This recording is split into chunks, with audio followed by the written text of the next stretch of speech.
This is McCook's Mr. Billson. Honored to have you here. My last film was 9/11 and the Cowboy.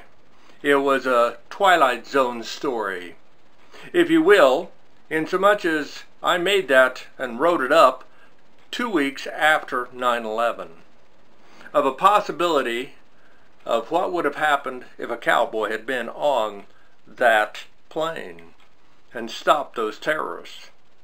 Be that as it may, some years later, I had a gentleman come up that I had known here in McCook as a child, being Mr. Bill, selling him snow cones. But he'd grown up and went to Denver. And it's rumored that he is part of the dark side, part of the mafia or the mob, whatever you'd like to discuss it as. Be that as it may, he comes back to see his family and friends now and then. And he stopped at Mr. Bill's. And he specifically brought up the subject of the cowboy in 9/11. And he said, you know, you're all wrong. He said, a cowboy wouldn't have made much difference in a plane full of terrorists. He said, that wouldn't have worked well, come out well. But he said, if there would have been a mob hitman on that plane, he said, all of a sudden, he said, that would be a game changer, a professional killer. Somebody that can do and improvise so many different ways to kill you. He said there's no question a mob hitman up there would have been a lot better than a cowboy. He might have had a good point. And so his discussion with me, and I then asked him a question that I had been pondering, and it was simply this. After 9/11, we offered $25 million for bin Laden, dead or alive. Why didn't the mob go after him? Why didn't the mob go out and get him?